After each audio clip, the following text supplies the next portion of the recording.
What's happening, my night god people? Hope y'all are doing well.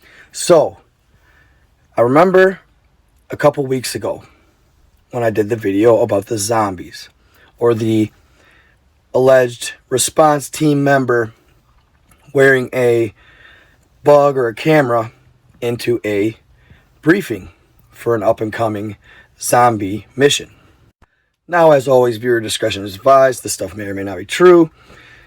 It is alleged that this closely follows a story or about a female doctor who somehow gets intertwined with the world of the undead, zombies. And what she does is she starts hunting them.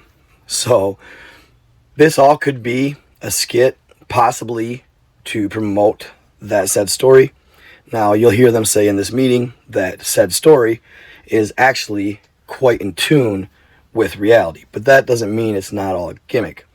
Regardless, just as it could be a gimmick, maybe it's valid. Hard to say. But in the last video I did, I only had a couple minutes of the video. Couldn't find the full 8 to 9 minute video. Well, as always, my faithful followers, y'all came through once again, and 2 people ended up sending me the full video. So, yeah, I'm going to play that for you. And thank you to those who did the extra digging for me and helping me out. The first gentleman to send me the 8-minute video was Dayton Alvarado. Thank you, Dayton. I appreciate that. If you guys, I'm going to start probably giving you guys shout outs. Try to anyway when you give me a awesome source, especially one I asked for. So I had to put this back out there. This video was really interesting. It was really cool and fun, really. Hopefully it's fiction, but you never know, I suppose. It's always fun. Truth is stranger than fiction. Most, not all the time, but a lot of times. So keep that narrative in mind. And after you're done watching this, or after I'm done making this video, I'm going to tune into some more. There's been some awesome content online lately. A lot of stuff going on. So I got some catching up to do. Stay tuned, and there will be a few videos, at least tonight and tomorrow. So thank you guys, and enjoy. Let me know in the comments what you think. Most of you have never heard of the Zombie Hazard Unit. Those of you who have will try in vain to find me after you see this. For the rest of you, the activities of this top secret working group have never before been revealed until now. They don't want you to know they exist. There are those of us in the community who feel the public has a right to know of the imminent threat we all face. The following is a briefing covertly recorded of the Zombie Hazard Unit everyone. at We work. need to get this meeting started. Before we begin, I want to make sure that everybody has picked up their copy of the briefing notes. There are more details. I'm going to give you the outline. Good afternoon, ladies and gentlemen. I've called this special meeting of the Zombie Hazard Command because we have vital new information and new problems to discuss. Go through some security. Bear with me a moment. All right, first, a little housekeeping. National Security Order 21Z, it passed. Our operational authority is supreme. Use it. Now back to the topic at hand. As you know, we've been battling a unique biological threat and we've made little progress. Lack of any live specimens. If a body's found at all, it's already permanently dead. Now, we finally have a live specimen. But before you get too excited, let me stress that it's only one. We need more. So why does this problem exist? Well, the reason for problem number 1 is problem number 2. We have an unknown assailant or assailants.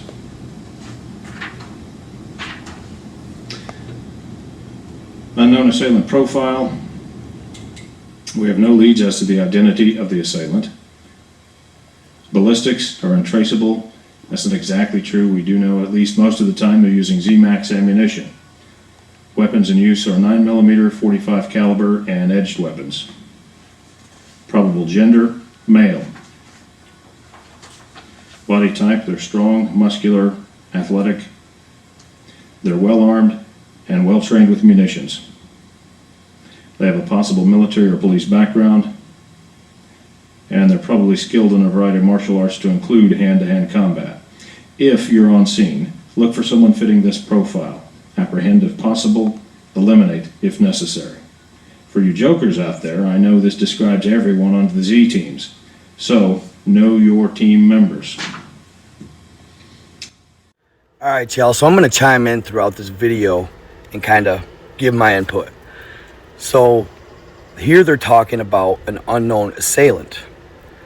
So, they didn't really exactly specify, but I'm guessing that it's either the person behind the zombies or our rogue zombie killer who's allegedly possibly a doctor, but I've heard that she was female, not male, but it's hard to say.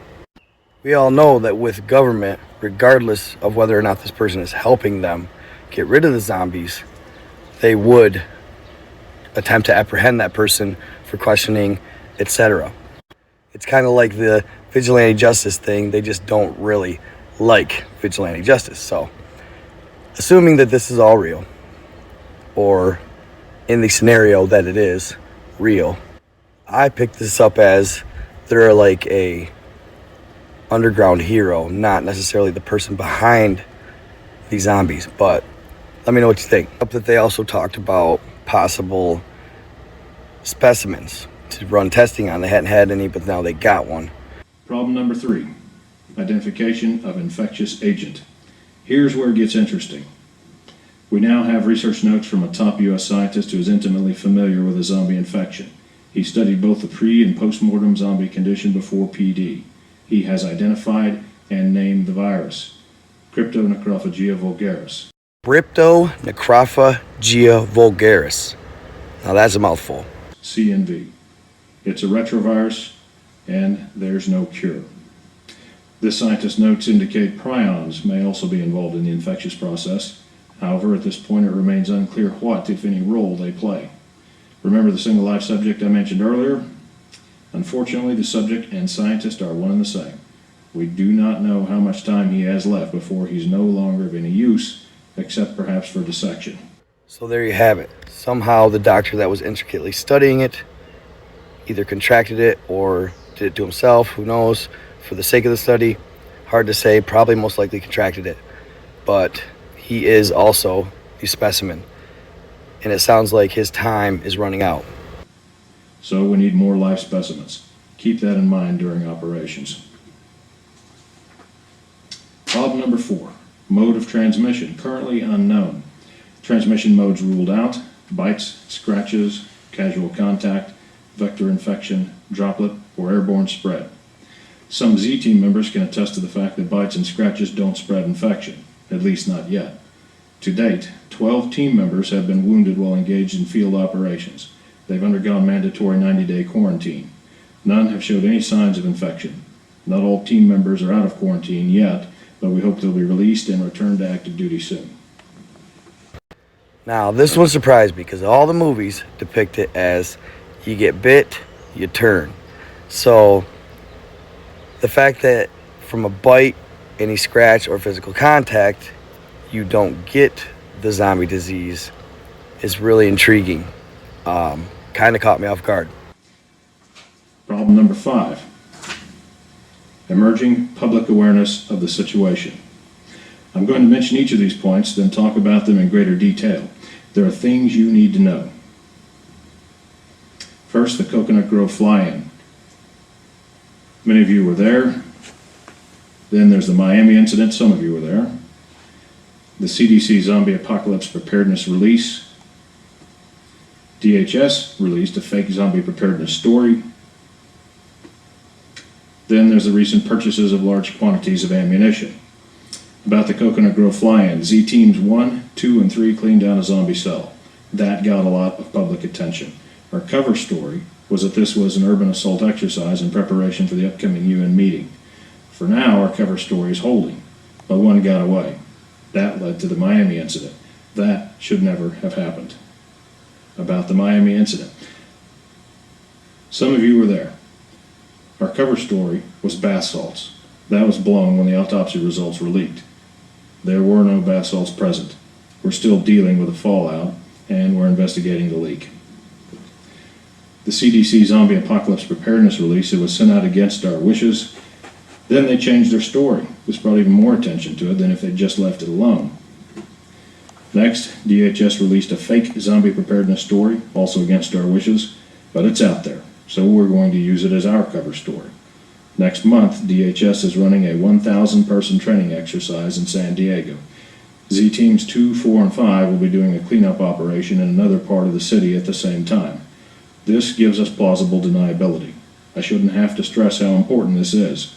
Make certain none of them get away. So this is kind of crazy. Remember when the CDC put out the zombie apocalypse preparedness form?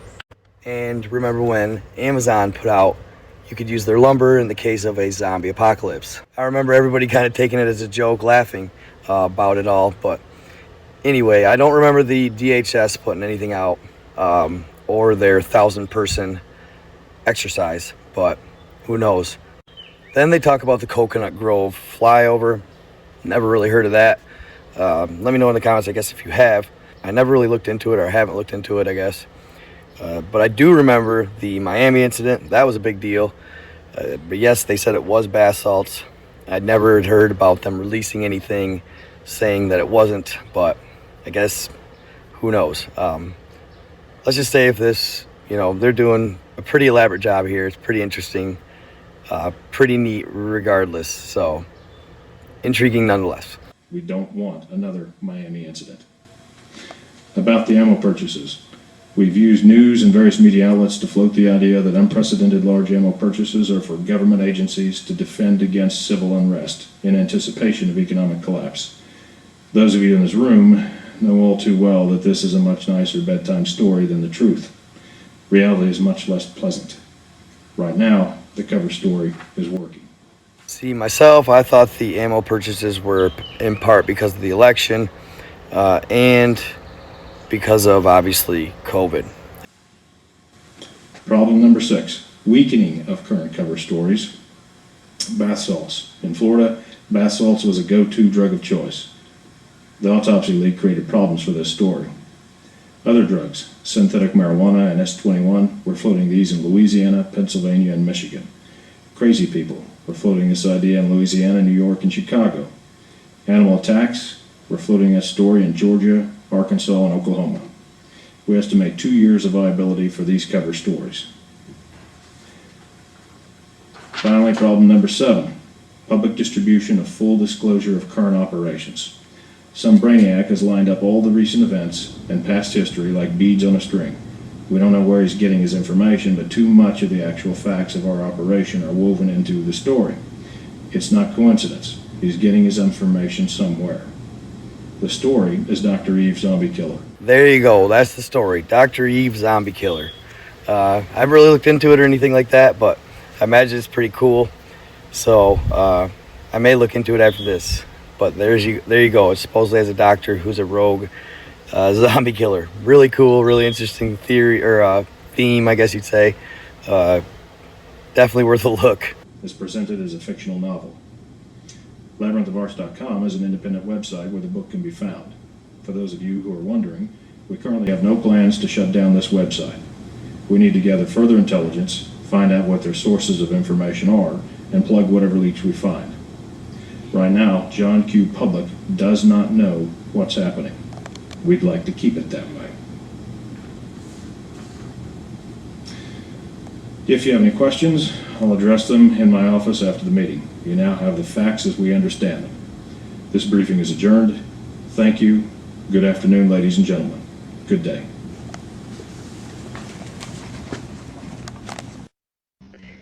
Many risks have been taken to bring this information to light, but there are those of us in the community that feel it's worth the risks. We believe the public has a right to know what's going on and how it's being covered up. This is real.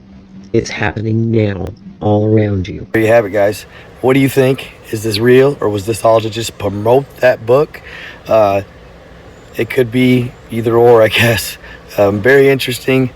Let me know what you guys think of it in the comments. Either way, it's an awesome story, good fun, and interesting to ponder over, you know, because the zombie apocalypse thing is a narrative that people seem to vibe with, right? So, like I said, I hope you enjoyed. I love you guys, and check out my other video on the back rooms. If you need a little more background information on it, check out YouTube and just type in the back rooms. The videos are going wild. It'll give you a little more background, and then maybe you'll find that video a little more intriguing about how to survive the back rooms. It doesn't seem to be as popping on Facebook for some reason, but yeah, on YouTube, dude, it is live, so check it out. I am out.